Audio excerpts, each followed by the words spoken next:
Queridos, vamos à palavra. Peço que vocês abram em Gênesis capítulo 1. Eu vou ler apenas o versículo, talvez o 4 e o 5. Sempre a gente aqui correndo com o tempo, é uma noite de instrução bíblica. Tem algumas passagens para serem lidas. Você que puder, acompanhe cada passagem que eu vou falar, se você puder, tá? Caso não ouça, anote. Até te dou um tempinho aí, se você puder, quiser anotar, pega um papel e uma caneta, vale a pena depois você estudar, passagem por passagem, a qual eu vou ler. É uma noite de instrução, então isso é muito importante. Começamos por Gênesis 1, tá fácil, facinho para achar. Eu acredito que eu vou ler desde o 3, vai? Gênesis 1, 3. Então Deus disse, haja luz e houve luz. Versículo 4. E Deus viu que a luz era boa e fez separação entre a luz e as trevas. Até aqui tá bom. Eu quero focar nessa frase. E Deus viu que a luz era boa. A pergunta que eu faço para vocês essa noite de instrução é: qual é a maneira que a gente vê as coisas? Como é a sua visão diante da vida? Diante dos fatos que acontecem, que nos acometem, sejam eles bons ou ruins? Qual é a visão que você e eu temos diante de uma situação? É sobre isso que eu quero falar. Antes disso, eu preciso deixar dois padrões aqui para a gente seguir nisso, desde o início dessa instrução até o final. É importante você gravar uma coisa. Separe esses dois termos que eu vou usar agora. Separe o termo vista do termo visão. Uma coisa é o que é visto, uma coisa é a visão daquilo. Por exemplo, você está me vendo aqui, isso é uma vista sua sobre mim, uma visão sobre mim. Porém, o que você não está vendo aqui, não é tudo o que está acontecendo aqui. A câmera não dá para rodar, mas se rodasse, ia ver uma igreja, infelizmente, vazia, com 6, 7 pessoas. Atrás de mim, se nós tivéssemos visão, além do alcance, tipo do Thundercats, você veria, não sei, alguns prédios, e o horizonte, e planetas, e isso não acaba. Então a vista, para você entender esses termos, tá? Para a gente caminhar nisso na palavra. A vista é o que é aparente. O que estamos vendo agora é o que é aparente, porém limitado e incompleto. O que eu e você estamos vendo agora é real, só que é limitado, certo? Por que limitado, pastor? Porque o que você está vendo não é tudo o que tem. O que eu estou vendo aqui não é tudo o que tem. Não sei se eu estou me fazendo entender. Eu olho para o meu irmão Carlos aqui, eu estou vendo ele, mas eu não estou vendo tudo o que tem nele. Às vezes nem ele sabe o que tem nele. Isso eu falo de sentimentos, eu falo fisicamente, você entendeu? O que é a visão? A vista é isso, é o que a gente está vendo aparente. E a visão é algo muito mais amplo, muito mais completo. E a gente começa com um bom exemplo, Deus. Deus, quando cria, ele fala, haja luz. Imagina um lugar sem forma e vazio, desértico, inanimado, sem absolutamente nada. Ele fala, haja luz, e acende-se uma luz, vamos colocar assim. E Deus olha e continua vazio, sem forma e iluminado. Talvez aqui eu vou viajar um pouco, aquela questão do sem forma e vazio, se torna ainda mais sem forma e vazio porque a luz se acendeu, tá entendendo?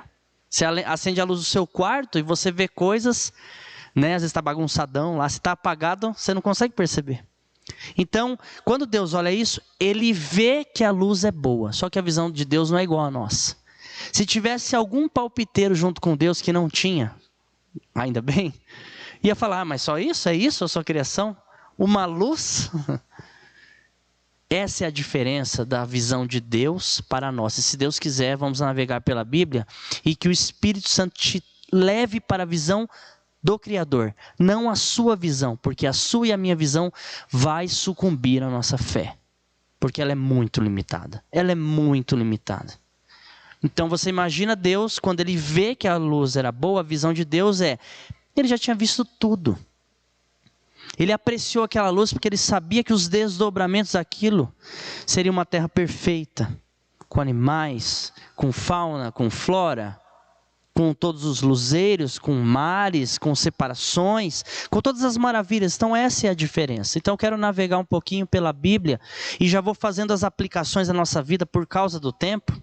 Tá? Essa introdução vai ser um pouco diferente, eu vou fazer uma introdução já com aplicação na nossa vida por questão do tempo, ok? Então vamos lá, a gente viaja um pouco pela Bíblia para tentar entender o que é essa visão aparente. Pastor, eu estou tentando ainda entender, vamos lá. E o que é a visão de Deus, o que é a minha visão, a minha vista e o que é a dele. Se você ler, por exemplo, em Gênesis 15, vai anotando aí na sua casa, eu vou correr um pouquinho por causa do tempo. Então você vai anotando, aí a gente caminha muito bem. Se você tem uma Bíblia no celular igual eu, fica mais fácil. Então Gênesis 15, 5, é o chamado de Deus para Abraão. Chega um momento que Abraão fala, poxa, mas o Senhor falou que ia me dar um herdeiro, e eu só tenho aqui um filho um serviçal, ele vai ser o meu herdeiro. O Senhor chega no versículo 5 e fala, levando para fora, disse-lhe, olhe para o céu e conte as estrelas, se é que pode contá-las. E prosseguiu, assim será a descendência. Quando Abraão está duvidoso quanto à descendência que Deus tinha prometido para ele, uma vez que a sua esposa era estéril até então, ele fala, mas que descendência é essa que eu terei, uma vez que minha esposa, a gente não pode ter filho, como é que é isso? E ela vai avançar em dias, e como é que é isso? Sai para fora, olha Deus, e olha as estrelas. Até existem estudos, eu não quero entrar nisso, que dizem que era de dia, só para piorar. Independente, se fosse de dia ou de noite, um céu estrelado, ok. Abraão olha, e a visão dele vê o quê? A limitação de um céu, e muitos, ali todo mundo fraseia muito um céu com muitas estrelas. Outros falam que era de dia, logo não dava para ver muita coisa, para dificultar mais, enfim. Mas a visão aparente de Abraão era, ok, e aí?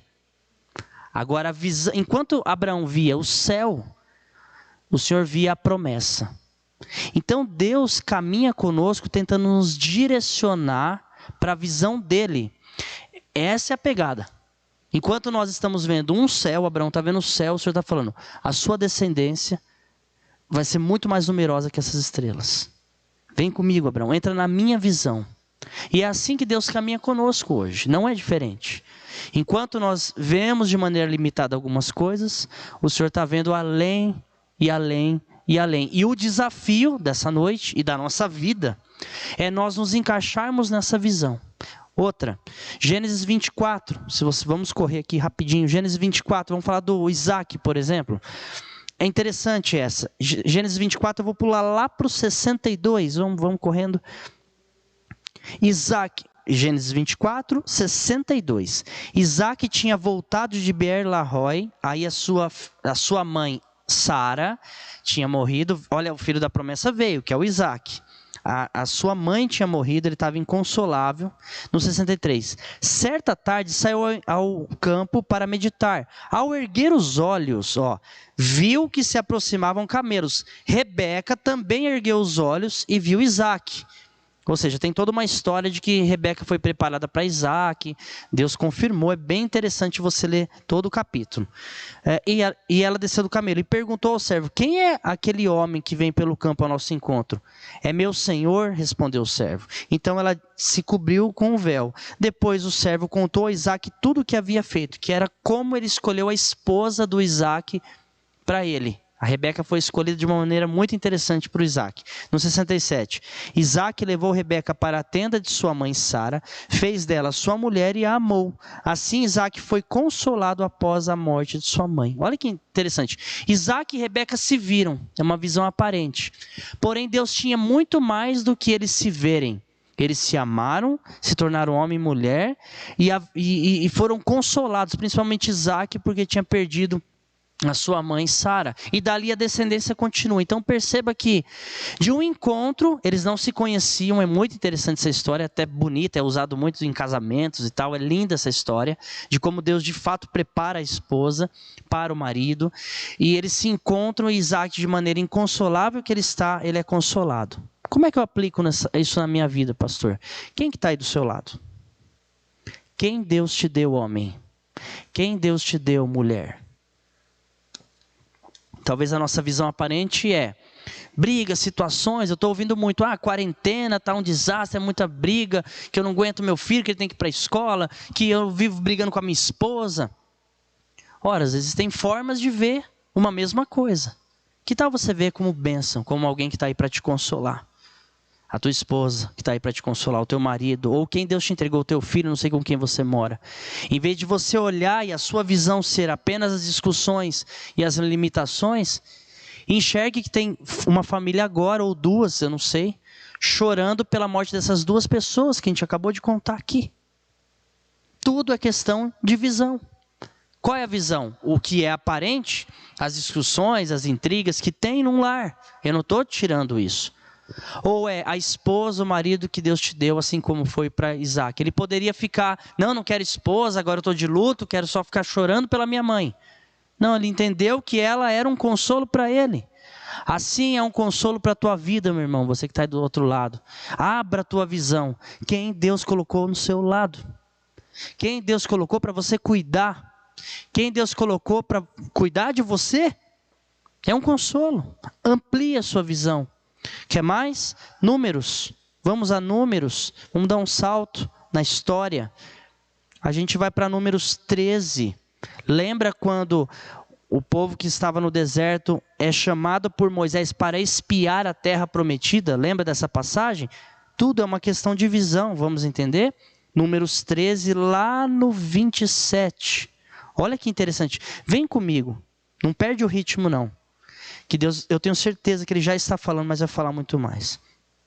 Quando eles entram na terra prometida, Moisés vai lá e fala, olha, vê o que tem, fala pra gente. Os espias entram, entre esses espias está Josué e Caleb, lembra disso? Lá no Números 13, 27, vem um relatório. E deram para Moisés o seguinte relatório. Entramos na terra a qual você nos enviou, onde mana leite e mel, aqui estão alguns frutos dela. Ô glória, ponto, mas não parou por aí. Perceba a questão de visão. Mas o povo que lá vive é poderoso. As cidades são fortificadas e muito grandes. Também vimos descendentes de Enaque. Os amalequitas vivem no Neguebe. Os hititas, os jebuseus, os amorreus vivem na região montanhosa. Os cananeus vivem perto do mar e junto ao Jordão. Olha só. Eles falam assim, olha, nós entramos, tem leite, tem mel, a terra é boa, mas tem gigante, mas tem amalequita, mas tem hitita, mas tem jebuseu, eles são grandes, eles são gigantes, a gente não vai conseguir. Você entende como é uma questão de visão? A bênção está ali, mas enquanto a grande maioria, nesse caso, olhou os gigantes, as adversidades, e que para a gente não dá, se você seguir na história e fala, não dá, para a gente não dá, o povo também fala, não dá, e querem apedrejar o Josué e o Caleb. Tem dois que se levantam lá, e Moisés também, mas principalmente Josué e Caleb. Caleb começa, então, no 30, então Caleb fez o povo calar-se perante Moisés e disse, subamos e tomemos posse da terra, é certo que venceremos. Mas os homens que tinham com ele disseram, não podemos atacar aquele povo, é mais forte do que nós. Então ficou esse impasse. Eles entram numa terra que Deus tinha prometido. Se você abrir lá em Êxodo 3, versículo 8, que eu não vou abrir, de lá para frente Deus vai falando, eu vou pôr vocês numa terra que mana leite e mel, uma terra boa. Quando eles entram, eles veem um cumprimento da promessa, irmãos. Está ali. Só que eles conseguem olhar os gigantes. É como se Deus te prometeu uma casa, vamos falar uma coisa pequena, e você fica olhando a rachadura. Mas Deus te deu a casa, irmão. Então você cuida da rachadura, mas a casa está lá. Então você não quer a casa por causa da rachadura? Você entende como é uma questão de visão? Alguns enxergam meio copo, fica reclamando porque está meio vazio, e outros porque está meio cheio. Tem água aqui, horas. Entende? Isso é mais do que uma palavra positiva, é a palavra de Deus. Precisamos nos encaixar na visão de Deus para nós, não na nossa que é limitada. A nossa vai ficar reclamando, quarentena, quarentena, quarentena. É fato, é real, ou isso, aquilo, ou esse problema, ou meu marido que não muda, mas você tem um marido. Tem pessoas que vão dormir hoje sem marido, infelizmente. Mas a minha esposa, você tem uma esposa. Mas o meu filho, você tem um filho. Você sabe a dor que é enterrar um filho? Você tem um filho. Glória a Deus por isso. E Josué e Caleb, se formos continuar a história no Números 14, porque não para aí. Vai rolando, vai lá para Números 14, eles seguem brigando. Lá no 14:8, vamos ver a visão do Caleb? Presta atenção no que ele fala, Caleb. Se o Senhor, Números 14:8, se o Senhor se agradar de nós, Ele nos fará entrar nessa terra onde mana leite e mel e a dará a nós. Somente não sejam rebeldes contra o Senhor. Não tenham medo do povo da terra, porque nós os devoraremos como se fossem pão. Olha a fé desse homem. A proteção deles se foi, mas o Senhor está conosco. Não tenham medo deles. Glória a Deus por esse homem. Quero abraçar ele no céu. Glória a Deus. Caleb era demais. Demais. E esse homem, depois de 45 anos, aí é outra história. Ele vai de fato tomar posse da terrinha dele. Ele fala, eu estou forte até hoje. Era um homem muito guerreiro, um exemplo. Você entende que é uma questão de visão? Eu poderia falar enquanto os espias, uns enxergam os gigantes, outros enxergam a bênção. Deus falou o quê? Eu vou te dar uma terra. Se Deus falou, tem gigante, mas ele falou, é nossa, é o que o Caleb está falando. Vocês querem se apegar ao Deus que falou uma promessa, esse Deus que abriu o mar vermelho, que mandou maná, cordonize e tantos milagres que nós vimos, ou você está olhando o gigante? Essa é a questão, meus irmãos. Você escolhe o que você vê. Eu me lembro do Davizinho, 1 Samuel 16 ou 17, salvo engano, na história do Golias. Lembra? Me permita pular essa passagem, essa é muito conhecida. Está o exército inteiro olhando o tamanho daquele homem. Que bração, que pernona, que capacete, que uma lança de tecelão. Esse homem é do tamanho do teto, ele dá 2 da gente, um na cangota do outro. E Davi olhou aquele cara e falou o tamanho da testa dele. Visão. Deus é comigo, Davi lembrando. Eu rasguei uma ursa no meio, uma leoa, eu vou pegar esse gigante. Deus é comigo, ele está afrontando o exército do Senhor. Davi estava balizado na palavra. Parece que a gente pega essa palavra que é sagrada e deixa ela tão menor, tão pequena diante das adversidades. O que é real, meus irmãos, não é o que você está vendo. Não é, eu sei que parece uma Matrix isso, mas é quase, não é. Isso passa, isso é devaneio. Vocês sabem o que se passa dentro de mim agora? Quem sou eu de fato? Eu sei quem é você. O que é real está transcendente a isso. O que é real é o que Deus estabeleceu. É por isso que nós temos que viver alinhados com a vontade dEle. Para viver dentro da visão dEle. E parar de ser tão limitado, porque nós não sabemos se vamos acordar amanhã. Eu não sei, eu posso fazer projetos, não há pecado nisso, mas eu não sei se eles se cumprirão. Rapidinho, mais uma, vamos passeando pela história de Isaías. Lembra da visão de Isaías? Isaías 6, versículo 1. No ano em que o rei Uzias morreu, eu vi o Senhor assentado num trono alto e exaltado, e a aba de sua veste enchia o templo. Pensa nessa visão. Um profeta abençoado, mas que até esse capítulo era um profeta parente ali do rei, era um profeta meio junto com o governo ali. Isaías muda a vida dele com uma visão. Quando ele se encontra com Deus, acontece o que acontece com todos nós. A gente se cai de joelhos e reconhece o quão pequeno e limitado nós somos. Então, quando a gente está diante de Deus, a nossa visão amplia. Primeiro a gente reconhecer da nossa pequenez. E depois a gente começa a entrar dentro do mundo de Deus, vamos entender assim. Do reino dele. É por isso que Jesus vem e fala de um reino. É outra visão. Se você quer ser um cristão muito apegado com a visão dessa terra, não vai dar certo. E não sou eu que digo. É a palavra. Se você é amigo do mundo, é inimigo de Deus. Não bate, porque Deus tem voos mais altos.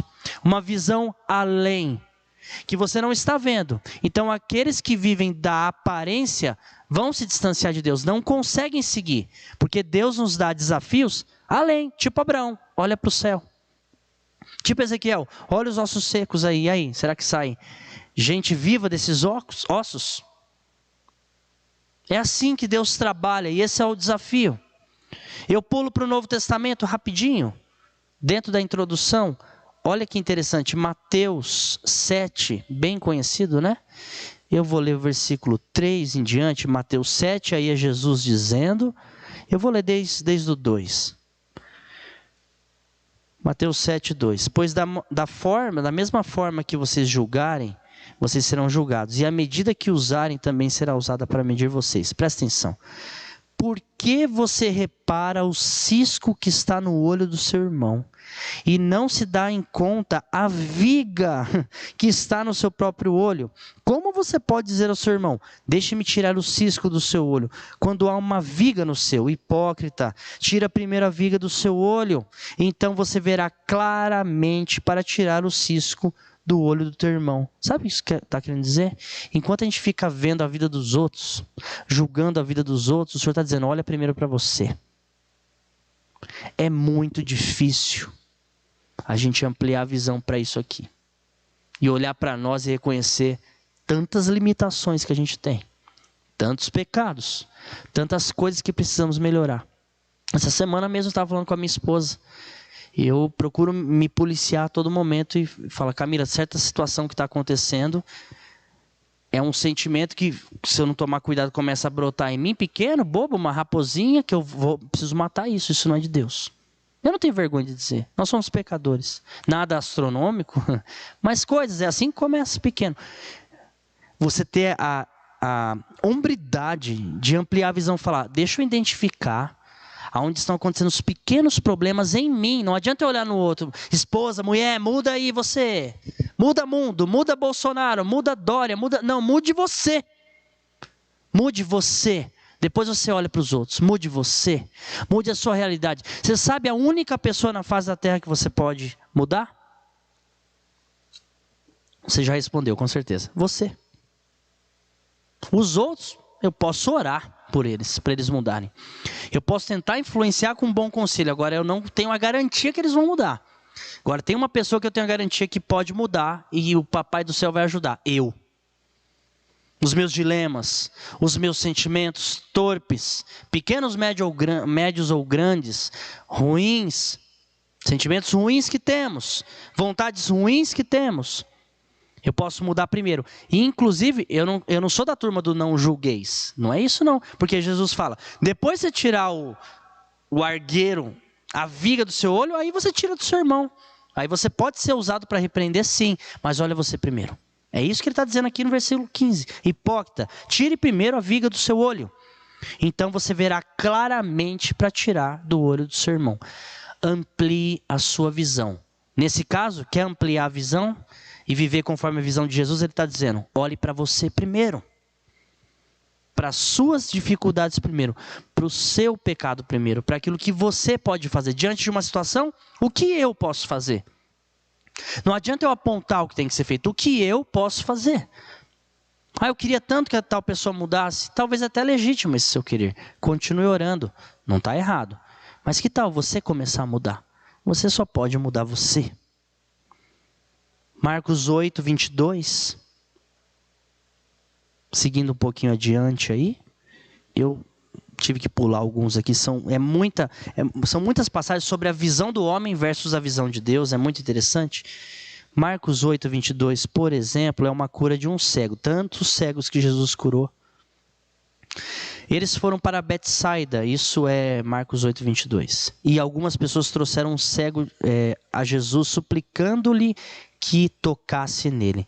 Ele tomou o cego pela mão, o levou para fora do povoado. Olha que interessante, teve pessoas que Jesus curou ali na hora, cegos inclusive, o Bartimeu. Por que esse ele pegou pela mão, levou fora do povoado, presta atenção nisso, depois de cuspir nos olhos do homem, pensa na cena, Jesus pega esse homem ainda cego, leva fora do arraial e dá uma cusparada, isso é a Bíblia, nos olhos do homem, e depois impôs as mãos e perguntou, você está vendo alguma coisa? Presta atenção nisso. Ele levantou os olhos e disse, vejo pessoas, elas parecem árvores andando. Então, a cura não aconteceu imediatamente. Será que Jesus não tinha poder? O mesmo Jesus que curou tantos cegos, com uma palavra, por que esse homem ele leva para fora do povoado? Por que esse homem ele cospe nos olhos? Por que esse homem fala, olha, eu estou começando a enxergar? Que lição que é essa para a gente? Mais uma vez, Jesus colocou as mãos sobre os olhos do homem, então seus olhos foram abertos. Por quê? Eu não sei exatamente o porquê na vida desse homem, porque o Senhor teve que ser didático com ele dessa maneira. Eu sei que tinha um motivo.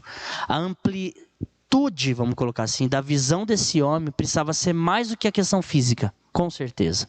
Para Jesus fazer todo esse procedimento, ele que conhece os nossos corações, precisava fazer algo nesse homem. E assim é com a gente. Com alguns ao nosso redor, coisas acontecem muito rapidamente. No estralar de dedos. Respostas de Deus. Coisas, pelo menos a gente acha que é assim, né? A gente olha a vida dos outros e vê Deus tratando e agindo e dá a impressão que é rápido. Cada um sabe da sua vida com Deus, mas eu te digo, quer ampliar a visão conforme Jesus e aplicar nessa passagem? Se liga nos processos, entende? Jesus tem processos e são processos diferentes. Ele é tão individual com a gente, ele é tão amoroso. Primeiro, não nos criou em série. Minha digital é diferente da sua, ela é única.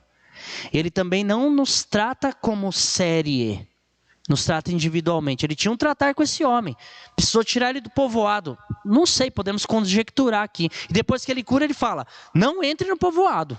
Eu não sei o porquê. Eu não sei, gostaria de saber, mas eu não sei o porquê. Tem um tratar com esse homem. Não entre no povoado. Ele tira do povoado, cura, aquela cura ele vê meio embaçado. O que é isso? Processos. Tem coisas que Deus vai fazer na tua vida. Quer ampliar a visão? Processos. Com certeza o Senhor fala muito nos procedimentos. Para Deus, uma palavra dele basta, gente. Ele transforma todas as coisas. Por que as coisas não acontecem como o gênio da lâmpada? Porque o Senhor quer tratar nos processos, para você olhar para trás e falar, poxa, eu aprendi nisso, eu me cauterizei naquilo, eu estou mais firme naquilo, cauterizei no bom sentido. Eu estou mais firme naquilo, eu estou mais sólido nisso.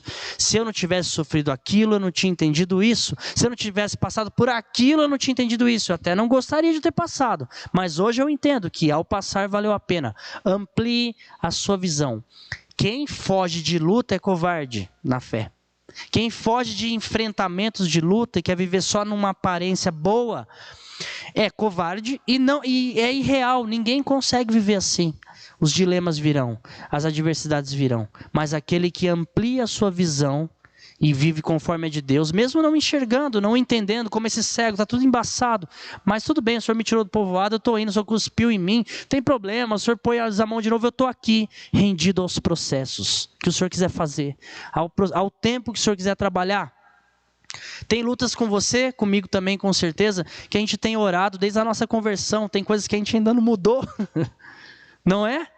Que a gente precisa, você fala, de novo eu estou nessa ainda, nessa batalha, a gente melhora, mas parece que não muda 100%, eu não sei se eu falo com todos aí. Tem situações que a gente vira uma página e venceu e acabou, e tem umas que você está naquele dilema, naqueles processos. Aquele que amplia a visão entende que Deus está agindo nesse processo. Aquele que tem a visão limitada, foge de Deus, abandona a fé. Eu converso com desviados e a maioria deles, para resumir, a maioria das histórias não suportei os processos. Não, a Bíblia diz, o que perseverar até o fim será salvo. Perseverar o quê? Nos processos da vida. Nas percas, nos ganhos. A gente precisa de Deus nas percas, precisa ainda mais nos ganhos, na minha opinião. Ainda mais. Processos, eu preciso correr. Apocalipse 5.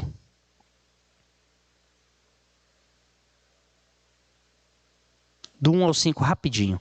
Então vi na mão direita, isso é João relatando, Apocalipse 5, 1. Então vi na mão direita daquele que está sentado no trono um livro em forma de rolo, escrito de ambos os lados e selado com 7 selos. Vi um anjo poderoso proclamando em alta voz: quem é digno de romper os selos e de abrir o livro? Mas não havia ninguém, nem no céu, nem na terra, nem debaixo da terra, que podia abrir o livro, ou sequer olhar para ele. Eu chorava muito, porque não se encontrou ninguém que fosse digno de abrir o livro e de olhar para ele. Então um dos anciãos me disse: não chore, eis que o leão da tribo de Judá, a raiz de Davi, venceu para abrir o livro e os seus 7 selos. Então vi um cordeiro que parecia estar morto de pé no centro do trono, cercado pelos 4 seres viventes, aleluia, e pelos anciãos. Ele tinha 7 chifres e 7 olhos, que são os 7 Espíritos de Deus enviados por toda a terra. Visão. Jesus se apresenta para nós da maneira que a gente precisa. Um ancião olha Jesus como o leão da tribo de Judá. João, um homem carente, limitado, chorando diante de uma visão, olha um cordeiro. Eu não sei o Jesus que você precisa, mas aqueles que ampliam a visão vão enxergar um mesmo Jesus, mas se manifestando ao decorrer da sua vida da maneira que você necessita, porque Ele é assim. Ele prometeu não nos abandonar. É consolo? O Espírito Santo é consolador. Ele se materializará, vamos colocar assim. De forma espiritual eu sei que é um contrassenso, mas quem é espiritual entenda. Ele se apresentará consolando. Exortação, de maneira exortativa. Misericórdia, ele vai se apresentar assim. Perdão, assim. Com amor, ele vai se apresentar. Aqueles que ampliam a visão, que vivem conforme a palavra de Deus, se precisar enxergar o leão da tribo de Judá para batalhar, vai enxergar. Se precisar enxergar o cordeiro, porque precisa de misericórdia, vai enxergar. Esse é o nosso Deus, com a sua multiforme graça de agir. Tudo é uma questão de visão. E o que eu concluo para finalizar essa palavra? O que eu concluo? Existe uma diferença entre o que você vê aparentemente e a visão de Deus. Segundo aos Coríntios 5:7, provavelmente a última passagem, diz que nós não vivemos por vista, nós vivemos pela fé. Então o desafio dessa noite da instrução bíblica é: o que é real não é o que você está vendo. Isso que você está vendo é uma aparência transitória e não é a realidade, porque ela passa. Ela vai embora. Ela é limitada e ela é incompleta, porque as pessoas que você vê andando nas ruas, na sua casa, você vê aquilo que ela apresenta para você. Você não sabe o que está dentro dela.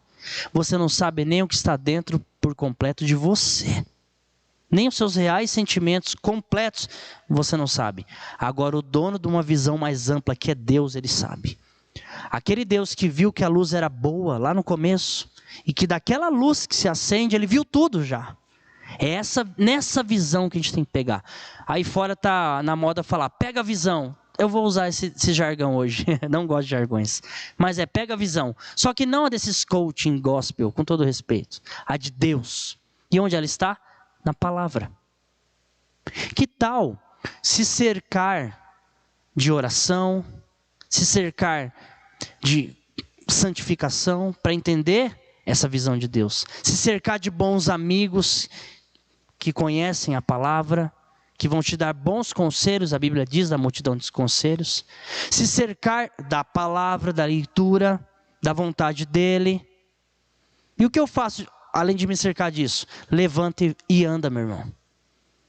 Não é tempo de ficar parado. Eu sei que são tempos de isolamento, mas levanta e anda. Se você se blindar disso, levanta e caminha, para você encontrar a visão de Deus. Porque se você se blindar de uma vida de oração, de se enquadrar na palavra, de sair do transitório, não, a realidade não é essa aparência.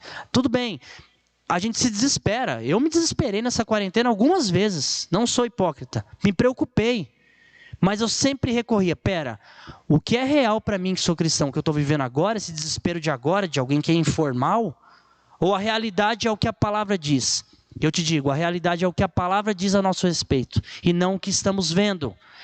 A realidade não é o que o Bolsonaro faz ou não faz, ou o que o fulano faz, o Trump, sei lá das quantas. A realidade é o que a Bíblia diz ao nosso respeito, meu irmão e minha irmã.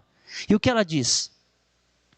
Vasculhe, ore. Ela fala sobre tudo. Se cerque disso e se levante e comece a caminhar. Sabe aquele filho, nessa madrugada, eu finalizo com esse exemplo, pequeno. Nessa madrugada eu levei um susto. A minha filha de 3 para 4 anos, ela sempre me assusta. Sempre. Eu daria 15 minutos falando desse susto. Eu vou falar de mais um, essa madrugada. Estou lá sentado, eu senti um negócio no meu pé, assim, mas eu arrepiei já estava repreendendo o Satanás de tudo quanto é jeito. E ela parou no pé da nossa cama e ficou ali. Meio assim, sabe? Com a coxinha tentando subir, tipo, subo, não subo. Devagarzinho, aí a gente meio sonolento, olhou, assustou, depois falou, vem filha, vem, é por aqui, pegando ela meio caindo e tal. E ela veio e se aconchegou com a gente por um tempo. O que você quer dizer com isso, pastor? Nós somos essa criança. Você está se cercando de Deus, do amor dele, da palavra? Comece a dar passos. E o seu pai vai falar, vem por aqui. Vem, filho, vem. Você está meio tropicando, mas você está andando, entendeu? A Bíblia diz, Salmo 126, caminhando e chorando, e levando a semente, mas é caminhando. A gente está muito parado. espiritualmente falando. Eu sei que é difícil não se reunir, mas é a realidade, irmão. Mas por trás dessa realidade tem a visão de Deus, que é o quê? Ele continua agindo, Ele continua sendo Deus. Ele continua te amando, Ele continua sendo Pai. Talvez falte você ouvir a palavra dessa noite, se levantar e começar a caminhar. Aí Ele que vai te direcionar. Vai caminhando, aplique em qualquer área da sua vida. A gente falou de tantas coisas. Perceba que todos que a gente falou aqui estavam meio difíceis, diante de uma visão difícil. Eu estou olhando para o céu, Abraão, meus filhos estão aí, mas ele continua caminhando. Não entendia direito, mas ele continua caminhando, até que ele entendeu. E assim foi. O pessoal na terra prometida, mas tem gigante, mas tem uva, mas tem coisa boa, tem leite e mel, mas tem gigante. Caminha, vai. Tudo bem que só entrou Josué e Caleb e o pessoal mais jovem, mas entraram, caminharam. Falta a gente caminhar. Se a Bíblia diz que a gente vive por fé e não por vista, a Bíblia também diz em Tiago 4 que a fé sem obras é morta. Salvo engano, é Tiago 2. Perdoe-me que isso não está no sermão. Tiago 2, a fé sem obras é morta. O que é isso, pastor? Crê em Deus? Quer ampliar sua visão? Levanta e anda. Levanta e anda. Que o Espírito Santo traduza isso no seu coração, o que talvez eu não tive a capacidade de traduzir. Deus abençoe, em nome de Jesus. Amém.